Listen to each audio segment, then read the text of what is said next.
Welcome, Lisa. It's so great to have you here. Lisa's been in our studio all day recording. She is a masterful storyteller, so I thought she'd be a great guest and could share a little bit about, how she uses storytelling in her work. As you're a great writer, and I just feel you use it so effectively throughout your writing to really make points, to have points resonate, and really kind of share and convey information. Do you do it purposefully, or what's your sense of when you're writing and do you look for stories, collect stories? I collect stories all the time, and I think that the reason for that is because that's what we remember. When we think about, when we're taught by a really good professor or, anytime we hear a speaker, what sticks with us is the story. And you can listen for even like 8 minutes and you're caught up in it. And it does a number of things. One, it drives home the point. It brings it into real day-to-day life, and I can start to apply the information that you've just given me, but it also gives the listener a little bit of a break. So what I do in my writing, I'm educating as I write, whether I'm doing that in the written word or I'm doing it when I'm speaking, and I'm aware that people are taking in new information. I'm sharing things that I want them to listen to and maybe do something differently as a result of it. And I want to give them a rest as well. And the story is a time for them to go, okay, that's how that principle works out in real life. And I can just take it in and process a little bit instead of just going from fact to fact to fact, where I start to zone out. It starts to be too much. And every one of those points may be great, but I can't remember it all. When you write, do you come up with an outline before you begin? Or do you sort of organically let it just flow from you? You know the topic. You probably know, how long you want it to be, because yours tend to be a certain length. It's usually about 20, 25 minutes of sort of amazing prose that just kind of flows. You make your points. I'm wondering, though, can you tell us a little bit about your process, your writing process? Well, and so you're thinking about more when I'm writing in order to speak. So I'm going to give a talk now when I'm writing curriculum. Okay.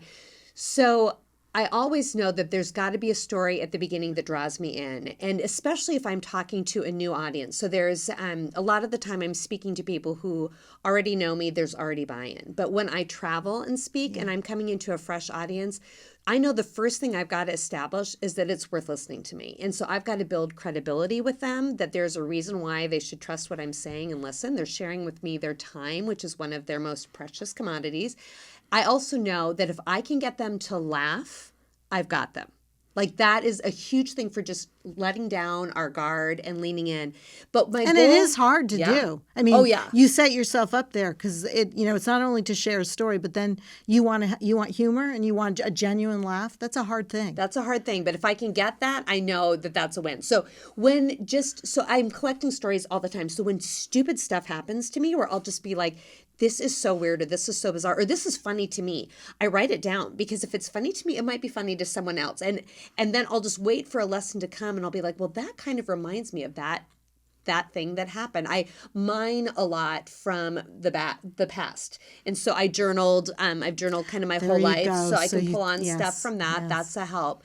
But yeah, my goal, if I can make them laugh, I know that's a total win. But even more than that, what I'm looking to do as early as I possibly can is for them to start nodding their head with me and finding themselves in my story. That is key. Okay, so for them to hear a great story, but it's so unique to me and my experience, they're like, oh, that's so interesting that happened to you. Like, nothing in my life is anything like it. It's when they start to go, oh, you're talking actually about a common human experience.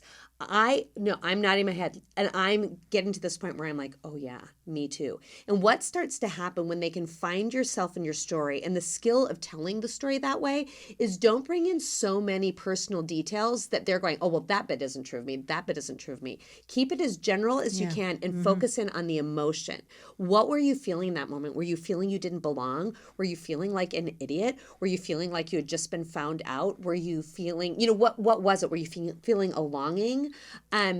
When you can name that emotion and you're wanting to tap into that in the other person, and they start to nod your head, it's like, okay, now we've got buy-in, because you're like, oh, you get me. And all this is happening subconsciously. You made me laugh. My defenses are down. And now you've said something where I didn't see that coming. Like, I didn't know that you and I would have anything in common, but I'm like, oh yeah, I felt that And too. you did it so effectively. I went to hear you speaking right outside of Dallas. Do you remember? And you open with the story. She has a great story about American Idol and her Oh. son, and what. But it started to that end that you're talking about. It started at the dinner table, and it started with a feeling that you had and how it evolved. And when I was sitting there listening, I thought that was so effective because exactly that. It was this great story that drew you in, but it also was about kind of, hey, I was having a normal night, and the way you told it was just so fantastic. Could you tell me a little bit about what your mission is as the founder of Walking with Purpose? Sure. So what started Walking with Purpose was really my going to mass week after week and seeing a lot of women my age. At the time, I was a young mom. Showing up and going because they felt like that's what they were supposed to do, but walking out the door and you could just see on their faces that they were like, well, I went, but I didn't really get anything out of it, and knowing that there is so much in our faith that has everything to do with day-to-day life, but someone's got to make that connection. Somebody's got to take what we're hearing on Sunday and go, and this is how this is relevant Monday through Saturday. And so I wanted to do that with young women, and I wanted to do that in the context of Bible study, because I think there's a lot of us coming together and talking and sharing life experience, and that's great. But our collective wisdom is not all that's needed to face the challenges that we have. And there is age-old wisdom that's been handed down from generation to generation.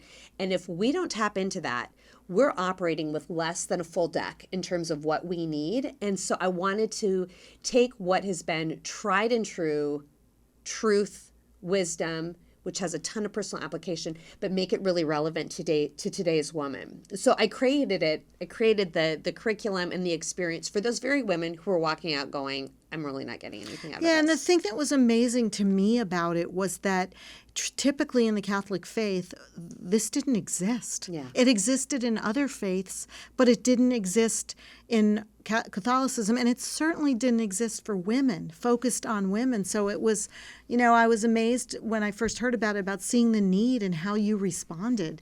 It was just a great concept, great idea, and to date you have over 20,000. How many do you have? I mean, it's closer to 40,000 women that are involved in the program, because really what they've tasted is, yes, they're gaining access to the Bible, to an understanding of our faith that makes sense in a way that hasn't before, but at the same time they're experiencing genuine community, and that is key. We are a lonely generation. We are an isolated people. Just as our social networks explode, our actual experience of deep, true connection is diminished. And this is an experience of authentic relationship and friendship, which once women taste that, a lot of the time they're coming back for that. So when women say this is a lifeline for me, a huge part of it is the way that they're connecting personally to God, without question. The way in which they're tapping into His truths for their life personally, 100%. But what they're experiencing with other women, that keeps them there. And that is something we're just so longing for, aren't we? That sense of belonging, of community. And that's what's going on at the same time, which is really, really a big part of what it is that we're doing. What is your vision for the organization you move forward? I know that's sort of a hefty question, but you must have, a goal in mind. I mean, I'm sure it's beyond what you ever thought it was, because you started in, one parish in one place, and it's parishes across the country. Yeah. So our mission statement is enabling women to know Christ through Scripture, and that remains our mission, that we want women to know Christ in a personal way that is transforming, and we want that experience to be had by as many women as possibly can. So in a sense, numbers, well, that's a limitless possibility.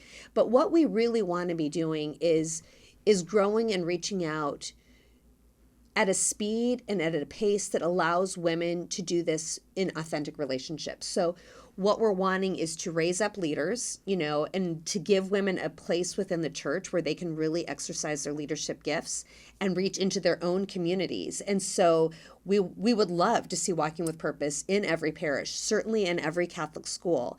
And what is specific right now to, like, if this isn't like an official mission statement or vision, but what is most on my heart right now as the founder is how critical it is that we learn how to speak to this next generation, specifically those who are in their 20s, early 30s, and help them start to explore the deeper questions. And so what we're doing right now is we're building an on-ramp to what we've already got built in terms of our Bible studies in our communities. But what do we have for all the young women who aren't yet ready to step into that? Right. So we're building the on-ramp right now for them. And the real desire is that we've got a middle school program, we've got a high school program in development, we've got young adult studies. We want there to be something every step of the way. So when you grab a hold of that middle school girl's hand and start pouring into her life, you don't ever have to let go. There is something always on offer that is making all these things relevant to what they are facing today, no matter what their age is. Which so is we a lot. Keep doing that. Which is a lot. There's so much going on in the world today. I always ask people, what are their favorite stories? What is your favorite story? And what are you currently, watching, reading, streaming? Yeah. Oh gosh, I love that question. So, as in my favorite book? Yes. Oh my gosh, this is so hard for me because I'm such a reader. Okay, my favorite author is Kate Morton. Okay. Because she's a master storyteller. And she writes historical fiction. That is my favorite because there's always a twist at the end. I never see, where she's going with it. And she writes a lot based in England, and I love to travel, and England is one of my favorite places, so she always transports me there. So I've always got fiction that's going next to my bed that's historical fiction, and then I've always got nonfiction. And I'm really more of a reader than I am a watcher. But right now, definitely there is a strong nighttime habit going on in my house where we watch a lot of British TV. And so we are currently watching all of Doc Martin. Oh, yes. Okay, so why do I love Doc Martin? It is because there is so much in the world that is deeply upsetting and concerning. Yes. And I love the simplicity of that show where you can see the stuff coming, but it's all going to work out in the end. And there's a simplicity to the people in this village. And they just do a great job of characterization. And you just come to love the simplicity of it all. And that really goes back to the original thing we were talking about with storytelling. It's the simplest stories that people can relate to and find themselves in. And the writer of Doc Martin, I just think, is a masterful storyteller because what he or she does, they just find the quirkiest things about people. They turn it into a show, and I think it's hilarious and relatable. And so that's definitely what I love. I'm into It's at the on moment. here. They're replaying it here in the local market. Yeah, it's a PBS show. It is from Britain. It's great. It is great. And thank you so much for your time today. I really appreciate it. Oh, you're welcome. It's great to be here. Always good to be here at Cactex with you all. It's a joy.